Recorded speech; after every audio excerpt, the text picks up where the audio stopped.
Welcome to HR Talk with Tosh.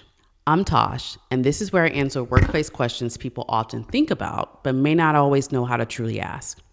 Some of the questions I'm going to help with is compensation, promotions, career growth, and leadership decisions. I'm going to help break down how these decisions actually get made so you can navigate your career with more clarity and more confidence.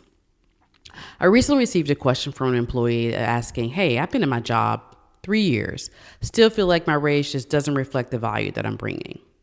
That's a fair question, and honestly, it's often one I hear around performance review season. Because from an employee's perspective, it can feel straightforward. You've been consistent, you've been driving results. Over time, you expect your salary to reflect that. In HR roles that I've held, I've had to either make or influence those decisions across large teams. So I want to walk you through how that actually works behind the scenes. Most people assume raises are primarily performance driven, that if you exceed expectations, your compensation will increase in a meaningful way. Don't get me wrong, performance absolutely matters, but it's only one part of a larger equation. Because in most organizations, comp decisions don't begin at the individual performance level. They actually begin with budgets.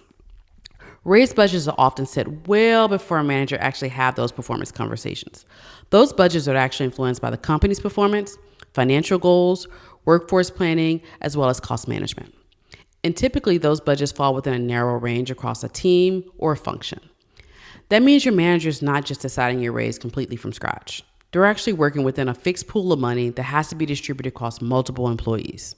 So from a manager's perspective, instead of asking what increase to award to an individual, the real question becomes, how do I allocate the funding in my budget across my team? I've seen situations where strong performers are expecting a significant increase, but the available budget, it just doesn't simply support it because those decisions had already been set at a much broader level. That's why raises can sometimes feel a little disconnected from the effort. It's not that performance isn't valued, because it truly is, but it's applied within a system that has predefined limits. Another factor to consider is internal equity. That is when organizations try to maintain consistency in pay across employees that are in similar type roles. So what does that mean for you?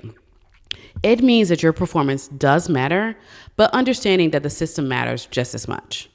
If your goal is to make a significant increase, it's going to often require you to think beyond just the annual raise cycle. That means you may need to look at pursuing a promotion, expanding your scope, or evaluating opportunities where your compensation can be reset with the market. So if you ever felt like your raise just didn't fully reflect your performance, it's not always a reflection of your value. It's often a reflection on how the system is designed. Once you understand that, you can make more strategic decisions about what do you do next. That's the goal of HR Talk with Tosh, giving you clarity on how these decisions actually get made so you can lead with more confidence. I'm Tosh, and I'll see you on the next one.